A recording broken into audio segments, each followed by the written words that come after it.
Hello everyone, welcome back to auto journal India. आज मैं मृणाल और हमारे साथ है आज आपका एक विजिट टू द रीवायर। तो रीवायर क्या है? रीवायर फैसिलिटी के बारे में मैंने पहले भी आपसे डिस्कस किया था। भरत भूषण सर के साथ हमने डिटेल में बताया था आपको व्हाट इज़ रीवायर, क्यों रीवायर है, क्या बेनिफिट्स हैं रीवायर के। रीवायर इज़ अ फैसिलिटी जहाँ पे गाड़ियाँ स्क्रैप होती है, ओल्ड व्हीकल को रिसाइकिल किया जाता है, डिसमेंटल किया जाता है। तो कैसे होती है ये, कैसा दिखता है इसका फैक्ट्री, वो आपको एक फैक्ट्री टूर पे लेके आया हूँ। सो टाटा मोटर्स ने finally fifth state of the art rewire facility को आज इनोग्रेट कर दिया है। Rewire facility already Jaipur, Bhubaneswar, Surat, Chandigarh में लॉन्च हो चुकी थी और फाइनली टाटा मोटर्स ने आज दिल्ली एनसीआर में भी इसे लॉन्च कर दिया है। सो गिरीश स्वाग सर ने इसे इनोग्रेट किया है। तो आइए चलते हैं, गिरीश सर से मिलते हैं, कुछ क्वेश्चंस उनसे पूछते हैं एंड फिर आगे चलते हैं, रीवायर फैसिलिटी को एक्सप्लोर करते हैं। So right now we have with us mister Girish Wagh, Executive Director, Tata Motor. Welcome to our channel, sir.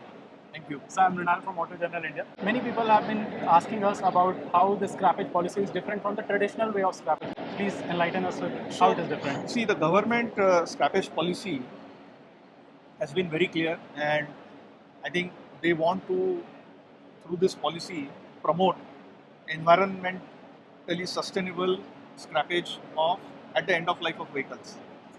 And as an outcome of that, they want to pull out more polluting old vehicles, more than 15 years vehicles from the road. And with that, they will get replaced with new vehicles which are far less polluting. Right? So this is one advantage for the country. I think the government also wants to create, if I may say, a small industry around this scrappage, and they have a clear objective and vision of also employment generation to that. So we studied all these uh, requirements, the vision of the government. We also studied the scrappage model in other countries, like we looked at Europe and America. And after that, we came with a proposal of a decentralized, distributed kind of scrappage centers, wherein we develop the whole process, the standard operating procedure, the IT system, the equipments to be used, the process to be followed. We train all our franchise partners, and then they set up the scrappage center. So what we see today in Haryana at Palwal is our fifth scrappage center under Tata Rewire. Prior to this, we've already started scrappage centers in Jaipur, Bhubaneswar, Surat, and Chandigarh. This is the fifth one. In addition to this, we are also working with almost 13 more partners, right? So we are talking to them, and we intend to open few more facilities during the next year. But finally, in few years' time, we would like to have a facility in almost every state of the country, because that is the need. So many vehicles will be there for scrappage, so that's what we need. Correct. And here, we can scrap vehicles of any brand, cars, trucks, and buses. If I may ask, how has been the performance or the response so far in the facilities which we already have? Right. So I think the awareness of scrappage is gradually increasing, and I must thank the government here also. I think they have anyway come up with a rule that all their vehicles above 15 years should be scrapped. Correct. So right now we see a lot of vehicles coming from the government, but we also see a lot of private customers who are aware of this, knowledgeable about this. They are coming up with their vehicles and giving those for scrappage. Correct. And so, what is the motivation which even the government as well as Rewire is providing those customers, or you can say the positive points why they should come to Rewire and get their vehicle? Right. So see, one is when they come to Rewire, they should be comforted that the vehicle is going to be scrapped in absolutely environmentally sustainable manner. So they don't have to worry about that.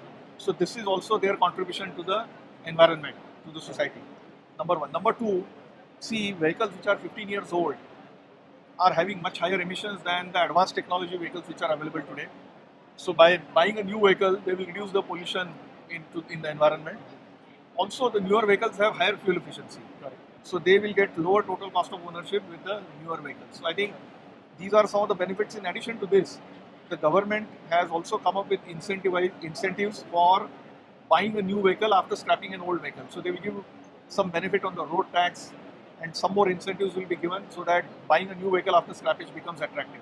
Too good, sir. So it is a win-win for everyone, I guess, Yes. from the sustainability standpoint, from the economical standpoint, and also from the Absolutely, it is a complete win-win-win solution for the society, for the customers, for our partners, as also the environment at large.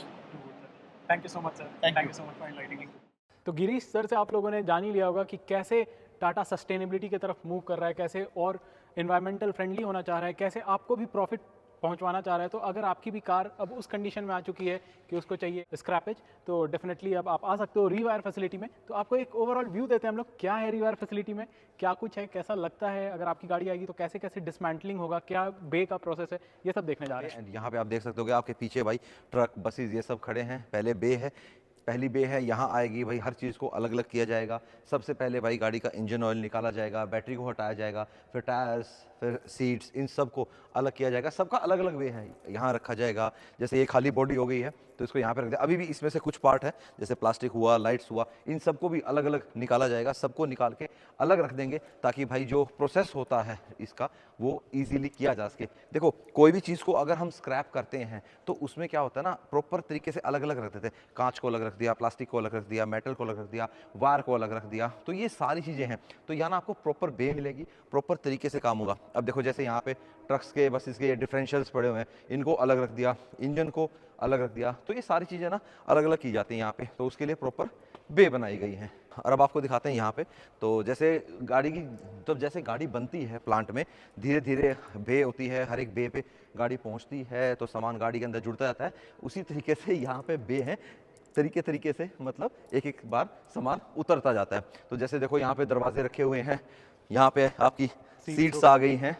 तो जो गाड़ी आपकी आएगी, सबसे पहले ये dismantling line है पीछे जो आप देख पा रहे हो। तो सबसे पहले कार एंटर होगी, इवैल्यूएशन होगा कि भाई ये कार कितने में आप स्क्रैप करने के लिए दे सकते हो, क्या आपको बेनिफिट्स आएगा। और बेनिफिट्स काफ़ी सारे हैं, क्योंकि आप जब नई कार खरीदोगे तब भी आपको बेनिफिट्स मिलने वाला है। आरटीओ रोड टैक्स पे आपको डिस्काउंट्स मिलेगा, बहुत से और भी गवर्नमेंट के पॉलिसीज़ हैं जिससे आपको सब्सिडीज़ मिलेंगे, तो वो सब एडवांटेज है। मीनवाइल अब दिखाना चाहूँगा मैं कि बे में क्या होता तो है। यहाँ पे आके सारा सामान उतार दिया जाएगा। जब बंद गाड़ी आएगी लास्ट में बॉडी बचेगी। आओ वहाँ पूरे प्रोसेस में आपको लेके चलते हैं। पहले की बेस पे जो काम होना था, जो मोटा मोटा टायर वगैरह जो निकालने थे वो निकल गया। उसके बाद जब इस लाइन पे आएगी गाड़ी तो भाई यहाँ पे लोगो वगैरह छुपा दिया जाएगा, सबके ऊपर भाई बार कोड लग जाएगा, ये पार्ट ये नंबर है, ये ऐसे ऐसे है, ताकि जो स्क्रैप करेंगे उसको ईजिली हो जाए। बार कोड स्कैन किया, अच्छा यहाँ है, ये इस चीज़ में जाएगा। तो ऐसे ना थोड़ा सा अलग कर दिया हर चीज़ को। कौन से गाड़ी से वो निकल के आ रही है ये भी आप पता लगा पाओगे जब बाद में बस आपके पास सीट बचेगा कि अच्छा वो वाली गाड़ी से आई थी, ये नंबर थी गाड़ी की। तो पार्ट्स धीरे धीरे करके निकलते जा रहे हैं। आपने देखा होगा पहले हेडलाइट वगैरह थे, अब यहाँ पे लाइट्स जा चुके हैं, डोर्स जा चुके हैं। वैसे ही अब नेक्स्ट में सीट जाएगा। तो यहाँ से अब ऐसा है, यहाँ बम्पर लगे हुए थे, यहाँ बम्पर आ गए हैं, तो इसका मतलब यहाँ से बम्पर भी अब जा चुके हैं। देखो भाई इस गाड़ी पे कोई बम्पर नहीं है, कोई दरवाजे नहीं है, नथिंग, कुछ भी नहीं है अब यहाँ पे। अब देख सकते हो सीट्स निकल चुके हैं, लाइट्स वगैरह निकल गए। तो पार्ट बाय पार्ट एक एक करके सब कुछ डिसमेंटल किया जा रहा है, सब कुछ सेग्रीगेट किया जा रहा है। बहुत सारी चीज़ें होती है जो रिसाइकल नहीं कर सकते, बट उसको कैसे रीयूज़ किया जाएगा उस पर भी टाटा फोकस करता है, अकॉर्डिंगली इस पर काम चल रहा है। अब देख सकते हो आप ऊपर से रूफ लाइनर वगैरह सब जा निकल चुका रहा है, सब कुछ निकल चुका है यहाँ लास्ट पोजीशन पे है ये। डैशबोर्ड और विंडशील्ड साइड के ग्लासेस बचे हैं। आखिरी तस्वीर ये मिलती है भाई आपको गाड़ी की। यहाँ तो पे अब इंजन ऐसी भी निकल दिखेगी भाई आपकी गाड़ी। लास्ट में खाली सिर्फ बॉडी शेल बचेगा, और इस बॉडी शेल को कहाँ डाला जाएगा, उस मशीन के अंदर। उस मशीन में ये बॉडी शेल जाएगा, वहाँ से मशीन उसको प्रेस करेगी और एक स्क्वायर या रेक्टेंगल शेप में एक बढ़िया सा पीस निकल के जाएगा जो रिसाइकल के लिए जाएगा। गेस करना जो भी कार एंथुसियास्ट है कि ये कौन सी गाड़ी थी। मैं बताऊं ये एंडेवर है। पुरानी उस वाली वाले ग्लास से क्वार्टर ग्लास से बता सकता हूँ भाई, देखते ही तुरंत पता लग जाता है। Correct. तो क्रश हुआ तो भाई वहां तो गाड़ी क्रश हो गई, एंड यहाँ पे भाई आपका बॉक्स बन गया। लेकिन आप इसको उठा नहीं सकते भाई, क्योंकि पूरा जो बॉडी शेल था ना भाई वो पूरा इकट्ठा होके ऐसा हो गया है। तो ये तो भाई अपना लिफ्ट से या फोक लिफ्ट है वो उठाती है। स्टील बेल यहाँ बना रखा है, ये रबड़ का बना रखा है, वो प्लास्टिक का है, वो एल्युमिनियम का है, वो व्हील्स का है। तो अलग अलग ना यहाँ पे ना बेभार बना रखे हैं कि भाई जो सामान निकल आया है वो यहाँ से रिसाइकल के लिए जाएगा। और यहाँ पे आपको कास्ट आयरन दिया गया और सबसे उधर ग्लास। और आप सोच सकते हो ये पूरा का पूरा एक गाड़ी एक स्क्वायर या रेक्टेंगल बन चुका है। यहाँ पे टोटल 6 गाड़ियाँ हैं अगर वैसे देखो तो। हाँ, और ये वाली थोड़ी सी बड़ी है भाई, हाँ, है ना, ये बड़ी एसयूवी लग रही है भाई। बड़ी ये बड़ी है, काफी बड़ी है। ये हैचबैक है। अब हम ऐसे गाड़ी को पहचानेंगे क्या है? ये हैचबैक है, ये सेडान है, ये क्रॉसओवर है, ये छोटी सी गाड़ी है, बड़ी है। थोड़ा दुख भी हो रहा है क्योंकि अगर आप उधर देखोगे ना तो वो देखो एसपीजी कमांडोज के जो प्रेसिडेंट और प्राइम मिनिस्टर के रैली में वो गाड़ियाँ चलती है, BMW X5 सिक्योरिटी में चलती है भाई, सिक्योरिटी वाले कार्स, हाई सिक्योरिटी, वो कितने सारे तो उसमें से बुलेट प्रूफ हैं। बहुत तो ज़्यादा। वो सारे अब खत्म होने वाले हैं। 15 साल का स्क्रैपेज पॉलिसी है, आपको पता है। ये मशीन भी कभी ना कभी स्क्रैप होगी भाई, जब इसकी उम्र हो जाएगी तो। अभी ये सबको अब ये सबको स्क्रैप कर निकाल रही है, रही है, उठा scrap रही है, कर रख रही है, कभी तू भी स्क्रैप होगी, हाँ तेरा भी दिन आएगा। तो कुछ ऐसा सा है रीवायर फैसिलिटी, कुछ ऐसे होती है आपकी गाड़ी की स्क्रैपेज।